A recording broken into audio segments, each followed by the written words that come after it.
예, 우리 총재님 그리고 한국은행 직원들 종일 고생이 많으십니다.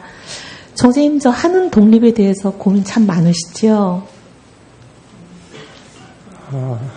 독립이라고.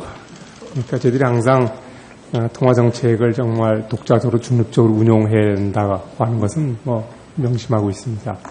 예, 저는 금통위 구조나 운영 방식도 한은 독립을 지키는 데 아주 결정적이라고 생각을 합니다. 그래서 개선 방안 이런 거에 대해서 좀 총재님과 얘기를 해보고 싶은데요. 한은 독립이 지켜지냐 안 지켜지냐, 리트머스 시험지는 저는 금리 결정을 하는 과정 그리고 결과를 보면 알 수 있다고 생각합니다. 그 결정을 하는 곳이 금통위 아니겠습니까?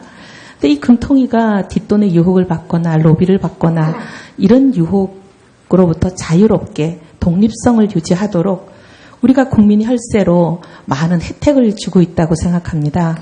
제가 이번에 자료를 좀 요청해서 보니까 우리 금통위원실 외부 금통위원 5분을 모시는데 총 31억 한 3,128만 원 예산을 편성하고 계시는 것 같아요. 그럼 1인당 한 1인당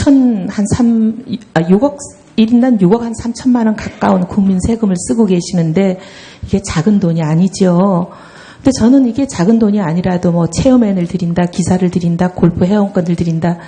저는 이게 많은 돈을 쓰더라도 국가 경제를 위해서 역할을 하신다면 저는 이게 많지 않다고 생각합니다. 그런데 이렇게 어마어마한 국민 혈세를 쓰는 우리 금통위원들께서 정부 또는 정권의 압력으로부터 자유롭고 독립적인 결정, 국가 경제를 위한 정말 고뇌에 찬 결정을 한다. 이렇게 믿는 사람들을 시장에 가면 만나기가 어려워요.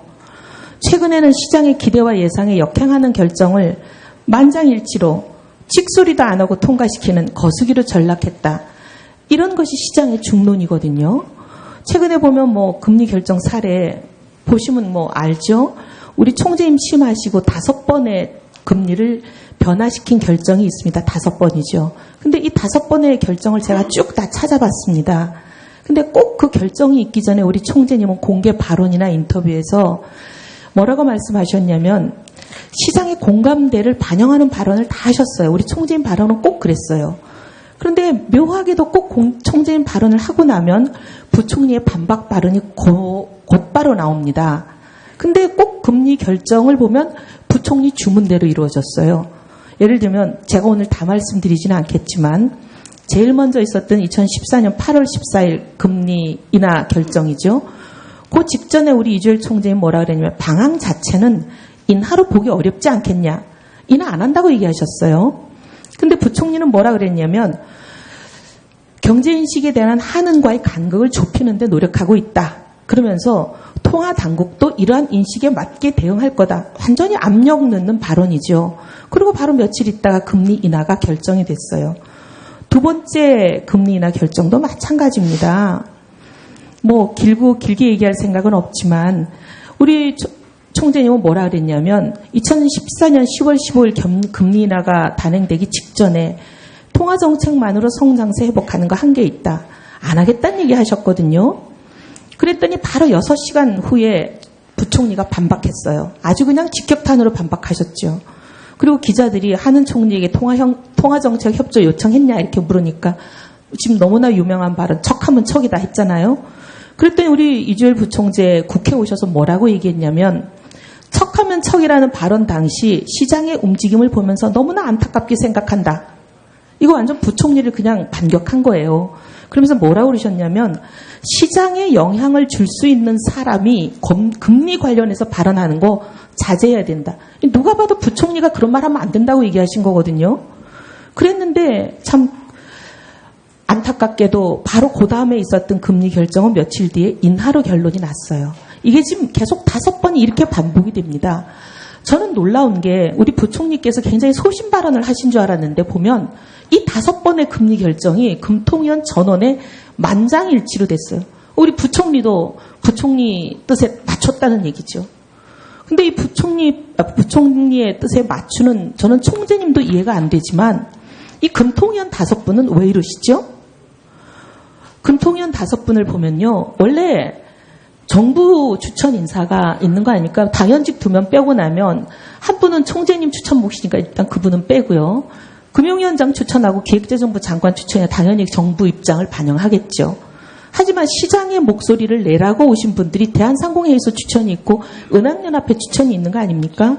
근데 이 두 분은 시장 목소리를 내라고 그렇게 TO를 두는 건데, 이번에 오신 분들은 보면 묘하게, 제가 알기로는 그 중에 한 분은 선거운동 시절부터 이 정권과 밀접한 연관을 갖고 있는 인사로 알고 있어요.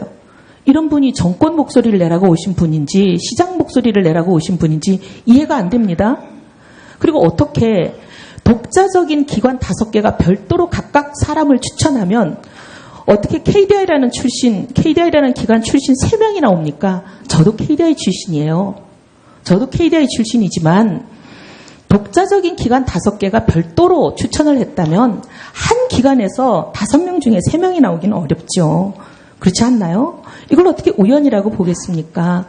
보이지 않는 손이 작용하지 않고서 이런 일이 가능하겠어요? 저는 이런 일에 있어서 그분들이 추천을 했지만 결국 임명하는 거는 총재님 몫이잖아요. 총재님 어떻게 이걸 받아들여서 임명을 하셨어요? 저는 이런 총재님을 보면서 과연 총재님이 하는 독립에 대해서 정말 노력을 고뇌에 차게 하고 계시는지 걱정이 되고요. 사실 여기 계시는 우리 김성직 선배님하고 저하고 굉장히 하는 독립에 대해서 앞장서 온 사람입니다. 굉장히 비난을 받으면서도, 정부로부터 비난을 받으면서도 하는 법 개정이다 뭐다, 그 어려운 산을 넘으면서 하는 독립을 이루기 위해서 많은 노력을 했기 때문에 저는 이런 얘기할 자격이 있다고 생각합니다. 저희가 국회에서 노력하는 거에 반의 반만큼이라도 하느니 스스로 노력하셔야 되는 거 아니에요? 총재님이 좀 노력 좀 해주셨으면 좋겠어요. 그래서 저는, 그리고 또 이 소위 말하는 언론이 한동안 집중적으로 문제 제기를 했죠. 낙하산 인사라고, 정권의 낙하산 인사라고. 그 지목받는 금통위원 4인방이 취임하신 게 올 4월 21일 아닙니까? 오시고 나서는 만장일치. 어떻게 이렇게 됩니까? 지금 회의가 몇 번 있었는데 모든 결정이 만장일치. 소수의견이 한 번도 없어요. 제가 마이크가 꺼졌기 때문에 후속하는 추가 질의 하고 있습니다. 네, 의원님께서 한국은행의 어떤 독립적 운영에 대한 애정을 많이 갖고 계시다는 거 뭐 저들도 다 익히 잘 알고 있습니다. 그건 저희들이 충분히 이해를 하고요. 근데 어떻든 지금 의원님이 지적하신 쪽으로 인식하고 있다고 한다면 거기에 대해서는 저희들도 상당히 좀 안타깝게 생각하고 좀 오해되는 분명히 그런 면이 있습니다만 제가 이 자리에서 또 자세히 말씀은 안 드렸고, 우선 금통위원 말씀하셨는데 지금 4분의 금통위원이 이제 4월 달에서 지금 6개월쯤 돼 갑니다. 제가 6개월간 같이 일을 해보면 지금 금통위원들께서 추천기관이 제도적으로 추천기관에 추천을 받게 돼 있습니다만 전혀 추천기관에 연연하지 않고 그야말로 거시적인 전체적인 차원에서 생각하고 결정을 내린다는 것은 그것만은 좀 이해를 해 주셨으면 좋겠습니다. 네, 수고하셨습니다. 다음은 박영선 의원님 질의해 주시기 바랍니다.